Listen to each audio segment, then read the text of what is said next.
My name is Keith Whalen from RPI Consultants. I want to thank you for taking the time to attend our webinar on our 10 favorite things to do with Infor 10X.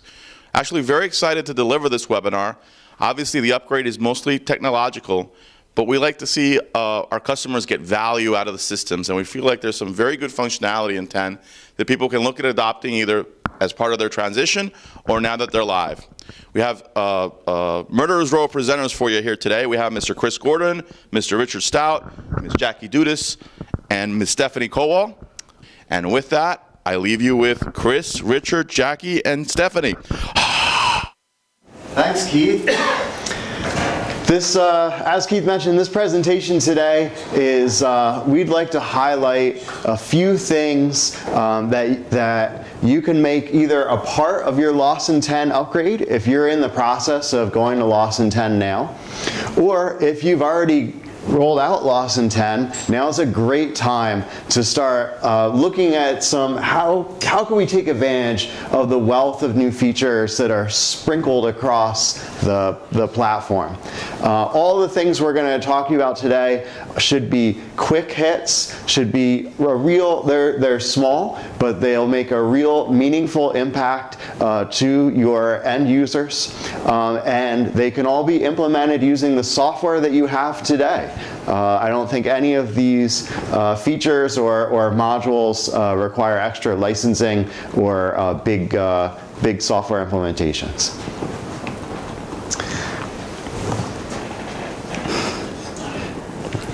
Technical difficulties, I think. Yeah. Yeah. We'll be moving on to our first exciting new Lawson 10X features, which are the contextual applications that come along with Mingle and have a nice way to bring data out of the Lawson system across a variety of screens and consolidate all that transaction-specific information in one place. Right, and those contextual applications come standard out of the box in your Mingle platform. Some are going to be a little bit more useful than others. We're going to take a look at an invoice payment widget, a rec-to-check widget, and a couple others here. So this is your contextual app library, and like I said, standard out of the box. You're given these. So we have a rec-to-payment and an invoice detail widget that we're going to look at, and in addition to those, there's a documentation, so you can jut out to Infor Documentation Center to get user guides and things like that right on your form. So that's what's nice about these, is that they stay on your form, these contextual apps, and no matter where you're going. There's a print manager one out here too, so it's always nice to be able to look at the reports and jobs that you've already run and not have to go back to like a favorites tab or something like that. So you can get to your reports and things like that directly from your form now. Great. So this is the rec-to-check contextual application. Very, very exciting. This is mostly used in PO20, and it has detail about the requisition detail if it has a line source, purchase order detail, receiving and delivery, invoice, and payment detail. And the really cool thing is that you can actually double click on some of these and it will bring you right to that screen for the detail itself. So pretty exciting and highly used. All right, so this is the invoice details widget that I was referring to before, and this is going to populate based off of specific forms that you're on. So like you just saw on the rec-to-check, that's going to be populated based off of AP20. This specific widget is going to be populated off of AP 30.1, 30.2, and 30.3. So your invoice maintenance forms are going to drive the data that you see in this widget. And so you inquire on something on AP 30, you see some invoice data here, but you also see drill around type information. But instead of you having to go get this information, Lawson's pushing it to you. So we see in this case we don't have the payment number, but if it was paid, we have a payment number, a cash code, what bank account was the check or the invoice cut off of, as well as bank transaction information at the bottom. If a check's been reconciled on CV80, you'd see all that information directly in this widget. We have a question here. how do I find the contextual applications, or do I need to activate them? So there are, at the top of Mingle, there's a little gearbox, and it's a small gearbox that you need to click to launch, and that's going to bring you to the library that we looked at a couple slides ago. This one. Yeah, so then you can drag and drop. So in this case, we got 4 out there, but you click whatever you want, click the arrows over, and they'll stay on your form. The next contextual application that we're going to talk about is an employee information contextual application. So the way this works is once you need to have already added this to your contextual application. So you go into that little pop-up box, move it over to your already added side, and then once you're on the HR11 and inquired on an employee, you can click this little Rolodex card for this employee, and it's going to show you 5 headers of employee information: employee history, ACH distribution, payroll year-to-date totals, and your benefits and absence management information.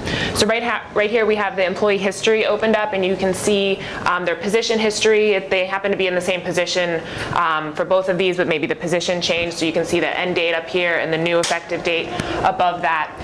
Again, like Chris said, this is similar to Drill Around in that it's kind of all-encompassing information for the employee. When you normally right-click and drill right on the employee number, it's being pushed out to you right here within your contextual application. Next update is user interface enhancements.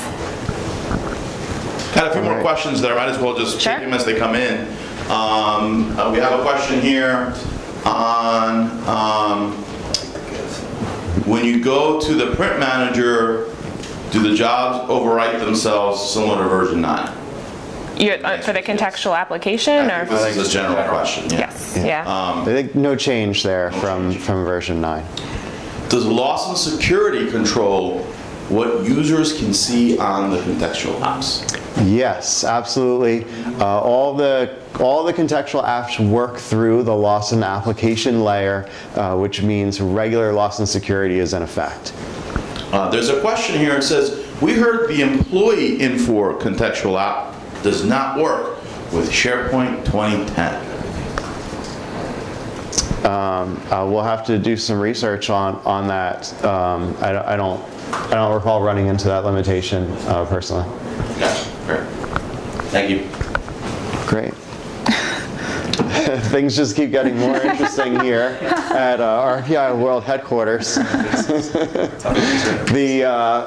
Our next favorite thing with Lawson 10 is something that came out about 1.5 years ago, and it's actually available in the latest version of Lawson 9, 901.14. But that is the new browser support and new platform support for Lawson.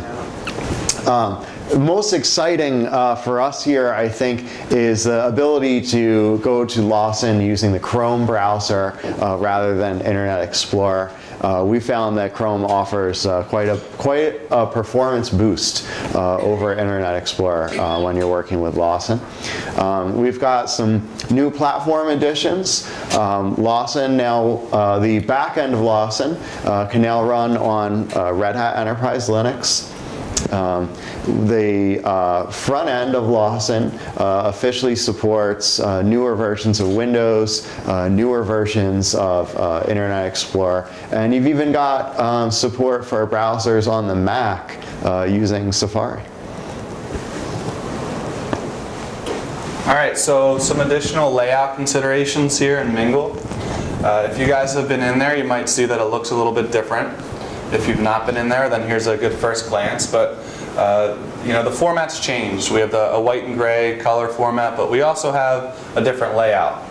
So in version 9 portal, remember we have on the left our bookmarks and favorites.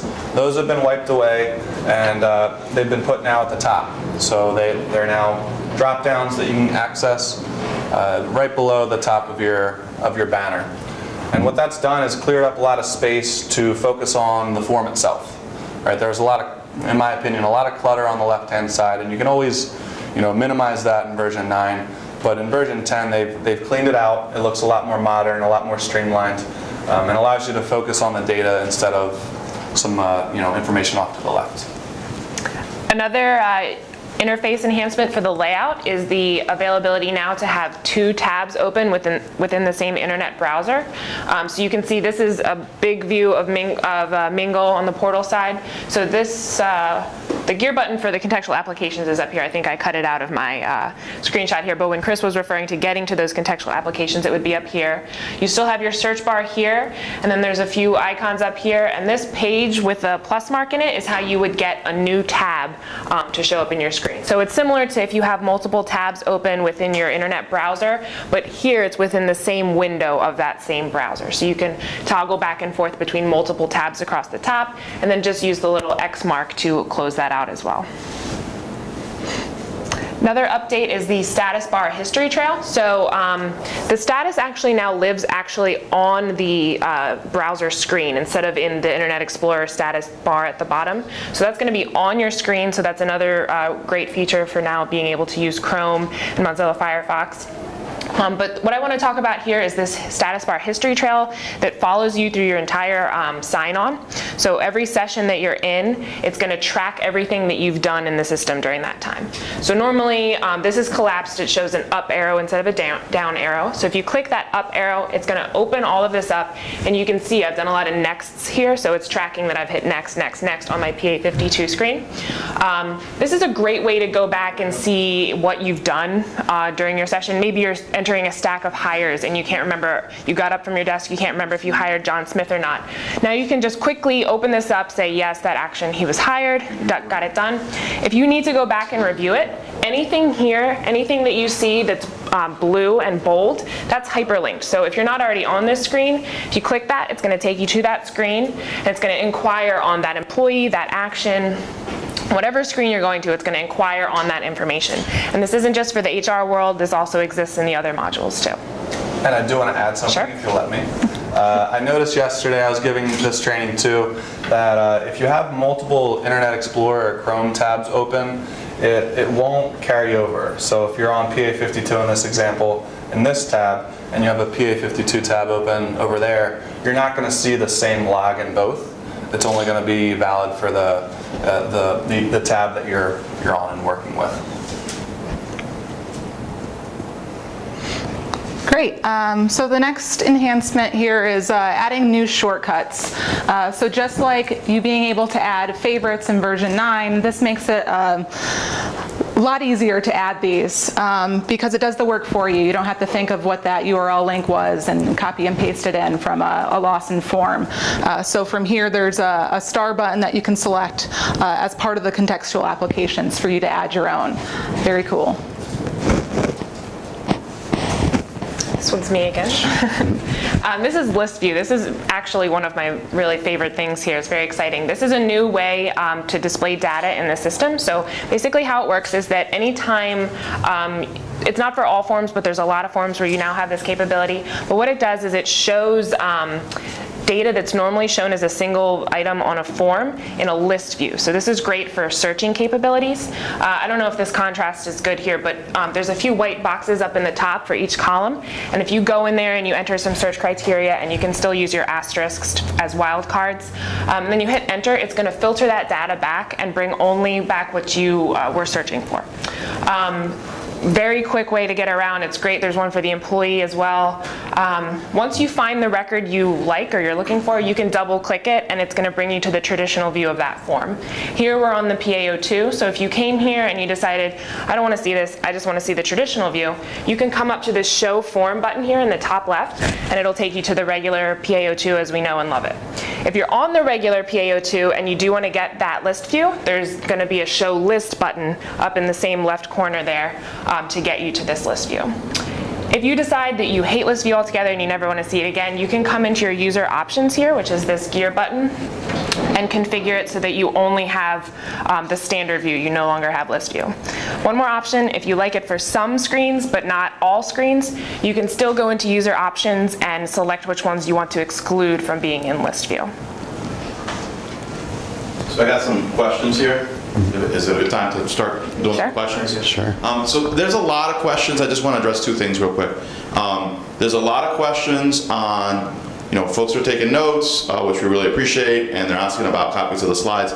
I just want to repeat that we are recording this webinar, and it will be made available to everyone. We will send you an update with that link. You can share it, rewatch it. It'll be on YouTube. You don't need to load anything onto your computer. So, you know, whatever you miss, you can get here. As far as what's being covered for this specific webinar, these are 10 things that we like about 10, right? 10 quick hit value adds.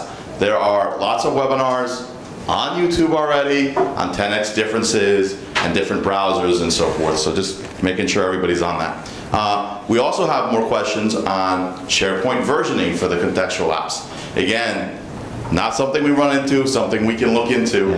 Our minions are reading through the install guides furiously to answer all of your questions on version requirements for the various contextual apps. I do know that they, Rec to Check was the first one that came out and has the broadest version compatibility. And as they've added additional contextual apps, for Infor to develop those contextual apps, they need to add hooks into all the various forms that the contextual apps interact with. So I think those have been rolled out in newer versions of Lawson, and there's been some platform changes to support that.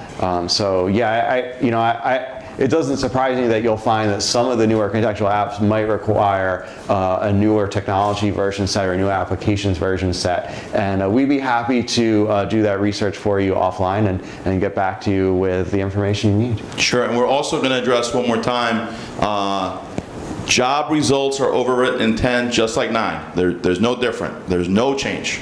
No change. Are LBI dashboards available in Mingle? Yeah, absolutely. LBI is still available in Mingle.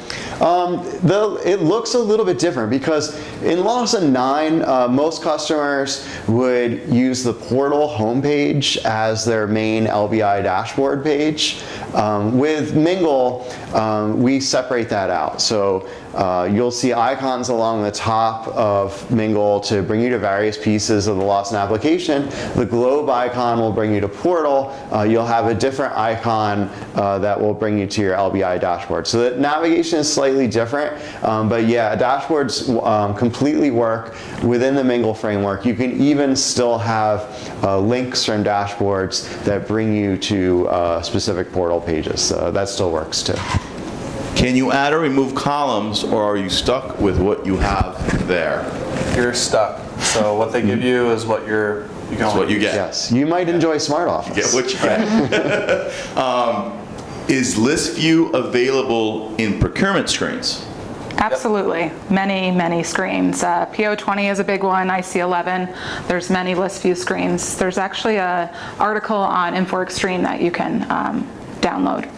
To show you all the... Absolutely. Yeah, I always recommend just like going in there and testing it for yourself too. Absolutely. There's a million of them out there. Just go to the forums that you commonly go to, and if it shows up in list view, then it's one of them. If it doesn't, it's not. And you might have to actually go to your user options or your preferences first to turn on list view. I know when I first logged in, I said, oh, somebody set up the system wrong, I don't have list view, but I just had to go into my preferences and select to use list view. A couple more quick questions, and then we're going to take a break and cycle back just to let you guys keep going. But how do you enable the plus sign to begin adding new tabs within Mingle Portal? Let's see. Did that have the view? It did. That's actually in the latest version, 10.08, I think. Yep. So if this person is already on an earlier version of 10, they might not have it because it should just come standard delivered right up here with your other icons. Okay, I'm going to ask one more and then we're going to take a break. The light blue print is sometimes difficult to view. Can the font be changed? There is not an easy way to change fonts or colors in Mingle at this time. Thank you, guys. Last interface update we want to talk about is just the data area verification. It's going to appear right next to the screen token name. So the token name for this screen is employee HR11. Previously at the top it would say welcome Jackie prod. Now it's just going to tell you right on the token where you are.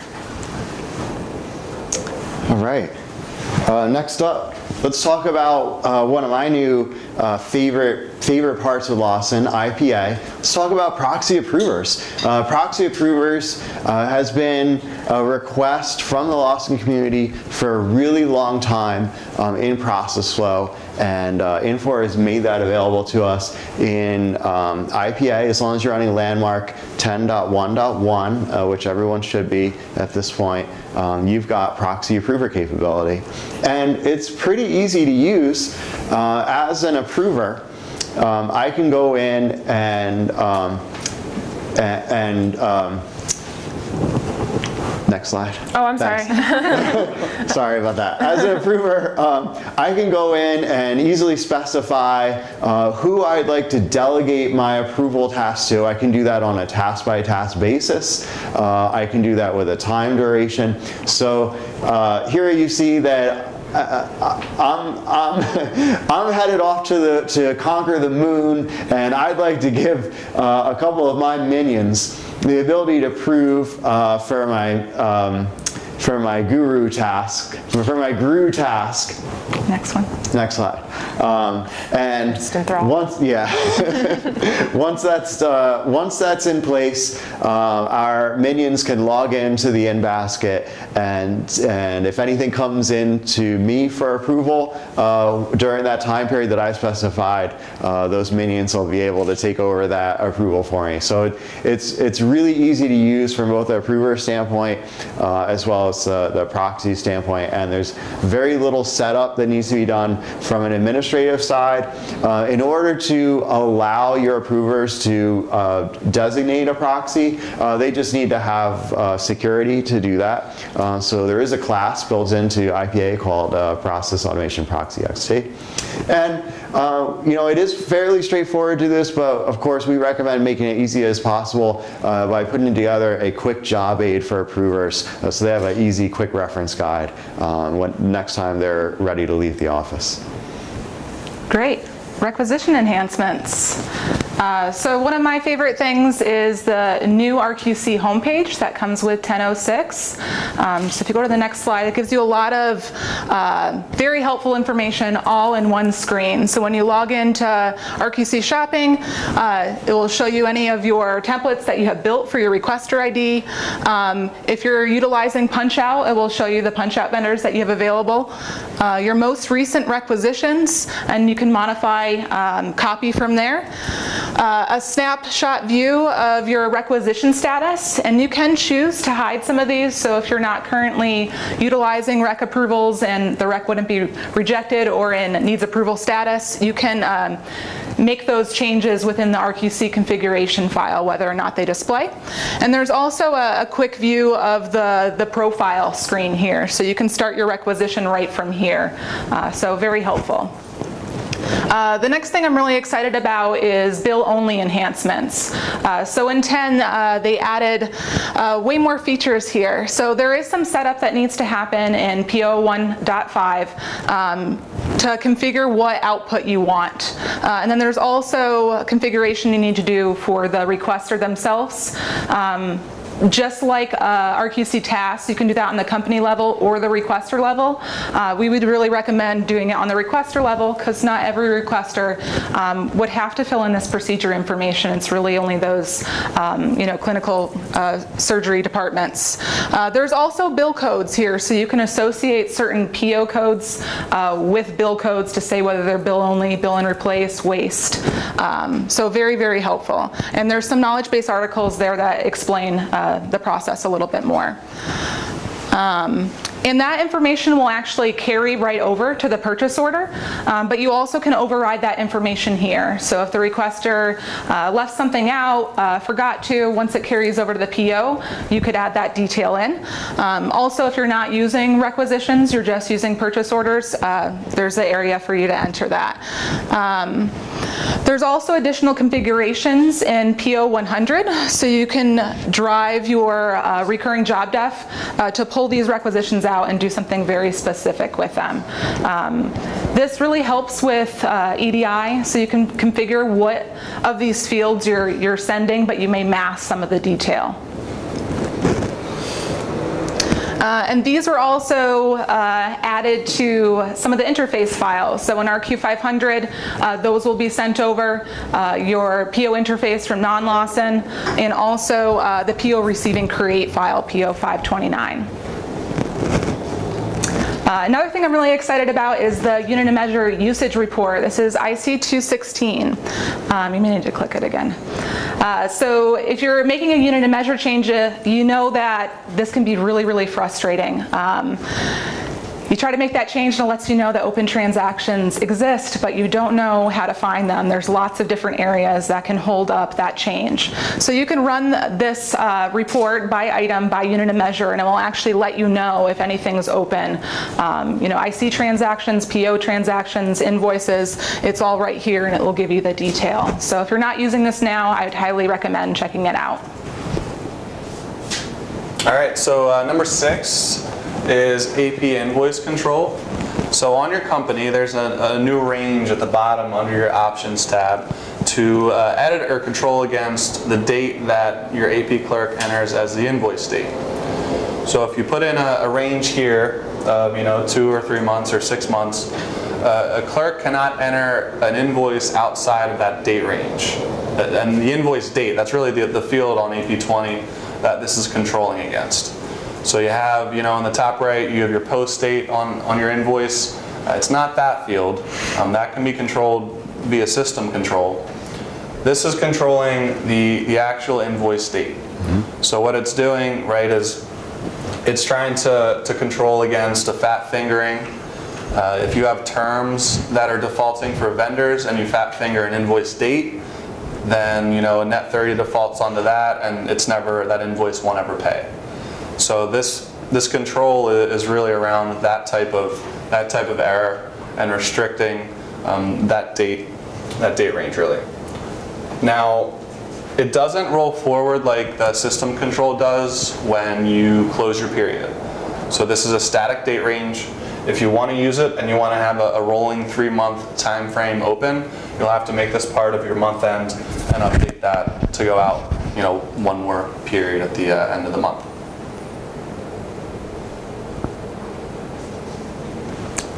Question or? Yeah, we have some questions. So I figured it's a good time to let them accumulate. And I want to thank everyone. We have great participation in this webinar. I wish they were all this active here.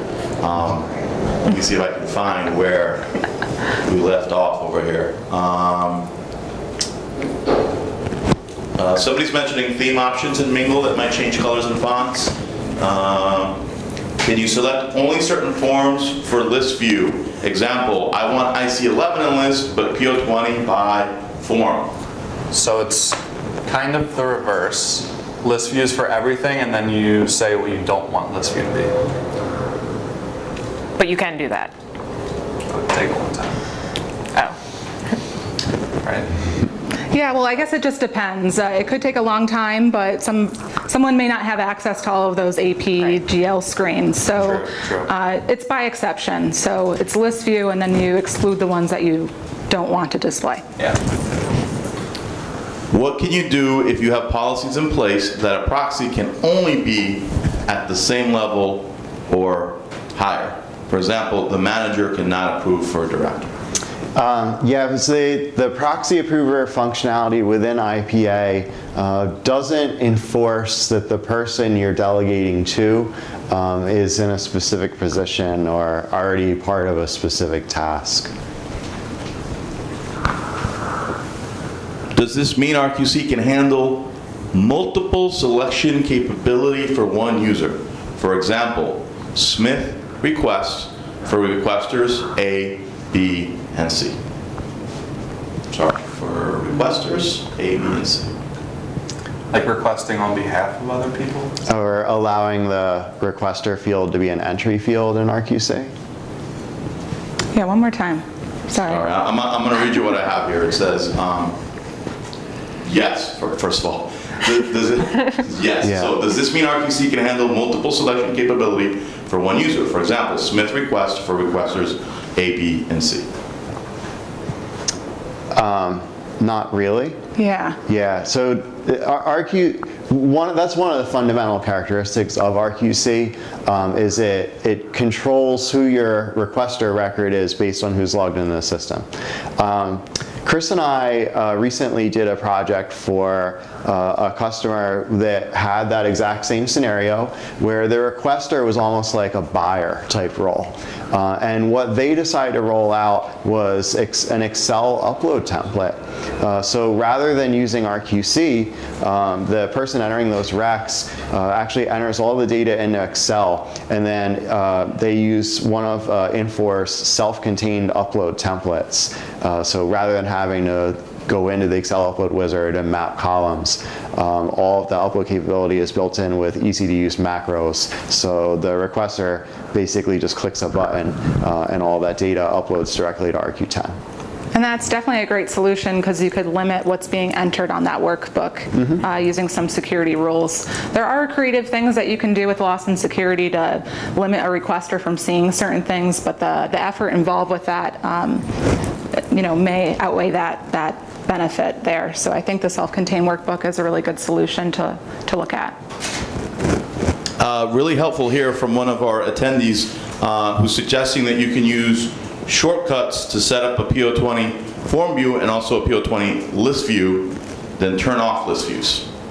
Oh, right? nice. So it's a little bit of a workaround. The shortcut will still give you the list view, and that might be a way to do it in reverse if you only want a couple on this. Very helpful. Nice idea. For date range control on invoices. Yes. What about recurring invoices? I forgot about your So yeah, I guess that's a good question. If AP 170 is creating that next occurrence of the next invoice, and that is outside of that maybe 1 or 2 month date range. That seems highly unlikely, right? Because your recurring invoice is going to have today's date when it's at the moment it's created. Usually. Yeah, usually. So that seems like a real exception. A hard scenario for that to. Yeah. I mean, I think you could run into an issue. It's probably something to keep an eye out for, but yeah, I wouldn't worry too much, I don't think. Yeah. Procedure code on 1006. Procedure code wasn't masking social security number. Has that changed? No. No. Okay. What was the screen for the UOM report? IC 216.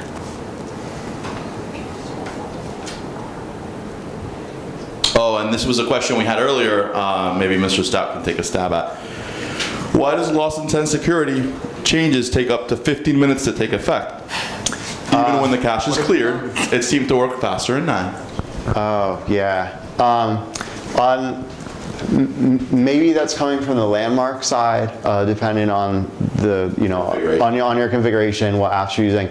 Landmark has a separate security cache period, and there's no reset. There's no clear button on Landmark. You can change the caching interval with grid properties, but there's no clear button. And over on the LSF side, there are a handful of configuration options. I guess I'd have to look into that one in more detail. But if the clear button isn't doing what you need it to do, there are definitely some settings that you could take a look at. Great, so appreciate all the questions. We're gonna let them get through the next 3 favorite things, and then we'll take another batch of them. Thank you so much. All right, thanks Keith. Next one is a highlight reel of some HCM updates. I'm just gonna briefly touch on a few from each of the modules. First, we have benefits here. So a new feature here on the when you're setting up a benefits plan on the BN15 and then you go to your enrollment rules on the BN17, there's a new minimum dependent enrollment rule. So how this works is if I go to sign up for a benefits plan, a single, and I accidentally select the family plan, if I don't have that minimum number of dependents, it's gonna block me so that I'm not accidentally signing up for the wrong plan. Another new update here is the benefit deductions on the employee now show in descending date order.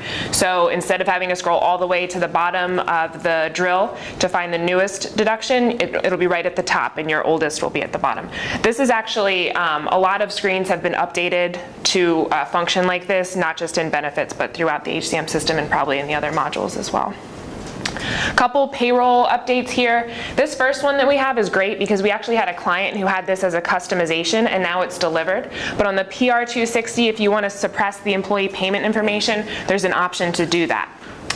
Another great update here, one that we really get excited about, is the PR134 new hire skip option. So when you're running the automatic time records report here, you can choose to select employees either based on their hire date or their adjusted hire date, and you can select to exclude them from this pay period, and they're going to print out on a separate exception report, and then you can review them and decide whether you want to actually add time records for them or not. A couple updates within HR11, make sure I didn't go too far, yep. New screen for multiple ethnicity identification for employees. So if you have employees that identify as more than one ethnicity, there's a new button on the HR11 personal tab. You can click that and it's going to take you to the HR28. That's where you can, this is not a screenshot of that, but that's where you can add multiple ethnicities for an employee. On the personal tab, you're still going to have that one ethnicity field. You're still going to have to link out to the HR28 to update the multiple ethnicities. One caveat there is that the PA52 does not update the HR28. It only still updates that one field on the personal tab. So you're just going to have to remember that's an extra step you're going to have to do to fill that information out when onboarding or updating employee information. This is the new screen for the HR11, the HR11.4, and when it's in the form view, it shows two tabs of employee information, just the first two main tab and assignment tab, I think they are. But I think the real reason they made it is so that you could have fewer fields, so you'd be able to use it in a list view. This is fantastic because sometimes you're searching for employees and you only have last name, first name, and this is a very quick way to get in here and even pull a report for who's all in the same position here. You can just put that position information in here and just see a quick list of who's in that position. Very awesome for searching around your employees. A couple updates within personal actions. There's a new action history drill. Well, same personal action history drill, but it's going to show you a few new fields here. It's going to show you both the create date and the create by, and then it's also going to show you if anyone went in there and changed that action, who it was updated by, and the date that it was updated. And then all of this information is also going to be stored on this new personal action table. And that table even includes information for non-processed actions. So if you have a pending action, all that data is going to get added to that personal action table. So it's really great for auditing if you want to go back through and see what exactly happened when an employee was having changes made upon them. All right. SharePoint? Oh, right, so SharePoint, it's your landing page when you get into version 10. So you log in, this is the first place you're going to see. You have your portal link out here under the globe and all your other extensions. But essentially this is a place for you to upload documentation. And what we found pretty helpful is uploading documentation specific to your V10 upgrade. If you have new user guides or webinars just like this, you can put those links directly on here. So anyone logging into Mingle for the first time can come in, check out a webinar. Maybe it's a Mingle navigation or HCM differences or supply chain differences, and just get a quick overview of what's happening before they get in there. Yeah. I do want to touch on one thing real quick. This is driven by security. So everyone within the same security role can see what you've added, changed, updated, put up there. So if Chris and I share the same security role, we can see the same documents. But if these two have a different security role, they can't see the same documents. Right. There is a way to push it out for all portal users to see the same information. So if you wanted to just do a navigation document, you could put that up there for all portal users. And then other different roles would have different documentation pushed out to them too. Yeah, and on the technology side, once SharePoint is installed to become the base for Mingle, the LS is STS configuration is what brings in the ability to use Lawson security roles as a way to secure content through SharePoint. SharePoint has a pretty big technology footprint. I know it can be a pain point in your Lawson 10 upgrade planning, your Lawson 10 upgrade deployment, because we do recommend that it runs on a separate virtual machine. But hey, it's a really powerful content management system system, and it's free. So take advantage of it. There are a lot of cool things that you can do in SharePoint to enhance the overall experience that your Lawson 10 users will have when switching into the new system. All right, so there are a ton of new auditing enhancements in version 10 across the board, not just in finance, but there's some in supply chain and HR. Here, so it's kind of it's weird. So Lawson is not standardized where you go to turn auditing on.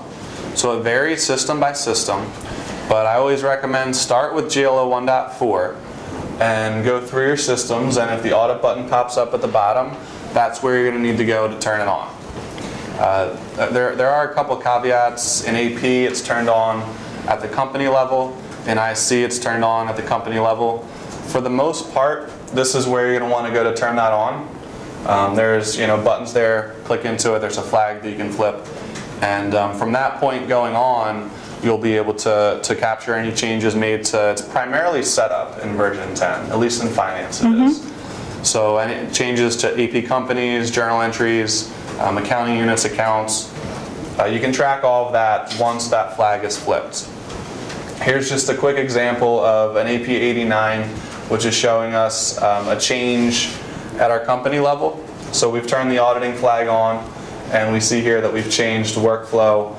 We've turned workflow on for this company. So this is really cool because you actually can use some of this detail for KPIs to track what kind of productivity is happening on a lot of these different screens. So just like for inventory control, auditing items, you have IC 191 and 192. There's an IC audit table. So all of these types of audits have their own table, and you can track that information there.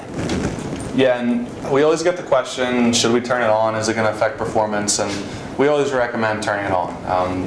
It mostly is setup information that's being tracked here, so it's not high volume data.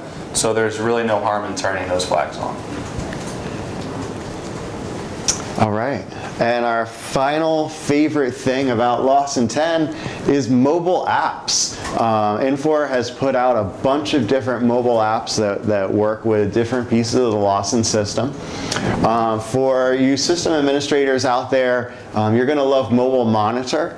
It's amazing how much information. I know when you think of administering the Lawson system, it seems counterintuitive that you could do such a thing from your iPhone. But it is amazing how much information they have packed into this app. You can really find out a lot of performance and configuration characteristics about the Lawson system. You can also take action. You can change configuration from the app, tune on the fly. You can even restart an environment all through the app, provided that you have the security to do so. This requires installing a small WebSphere application on the LSF server to power it, and I would say that this goes along with some of the other administrative enhancements that they've made, such as the Lawson Information Investigator, which can give you a very detailed report about the configuration of the system. It helps you verify, prod, and test match. And the Infor Support Assistant, which integrates that information back to your Infor Extreme account to help proactively identify patches. Mobile Notifications is a great app. So this is the app that replaces the mobile in-basket. It's specifically built to work with IPA, and this is an app that approvers can use to go in, see what they have waiting for them to approve, view the details, and then actually take action and approve or reject transactions. There are a number of mobile apps that are purpose-built for various functional activities. Here we've got a picture of mobile requisitions, which is like the RQC app for the phone. You can explore these. They're specifically built to do various functional transactions that need to be done on the move. And of course, when you're looking at rolling out the mobile apps, the key to making all of this work is network connectivity. So keep in mind that if you're on the cellular network with your mobile device and you're trying to access apps that interact with your Lawson environment, there needs to be network connectivity there. So certainly easier from a network configuration standpoint if your employees are able to access the corporate Wi-Fi network from their mobile devices.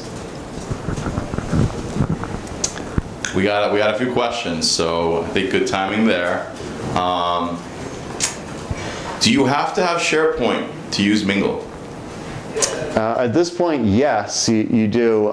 The current version of Mingle is based upon SharePoint.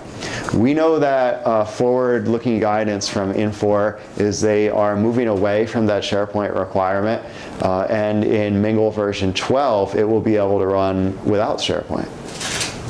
So one of our attendees is sharing that there's an audit setting that will track pricing changes on PO 25.6. and it is wonderful. Absolutely, and procurement templates is a huge one as well, being able to audit those changes. Is that because usually you have multiple users that have access to do this? Correct, yeah, absolutely. Wasn't me. Can you see the user ID rather than the NT ID? They're not really. In places where, so this is for those of you running Lawson on a Windows platform. Those of you on the Unix platform, when you look in the operator field, you'll see the username. On the Windows platform, when you look in the operator field, you get an NTID. So how Infor has brought a solution to this problem by making available a small web app that actually lives on the portal homepage and allows you to look up an NTID.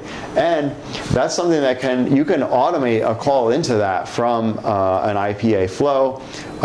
So if you're creating notifications or reporting or something like that with some automation, you can tie into that tool. So it's more of a cross-reference lookup that you would need to go to rather than just instantly seeing the person's name in that field.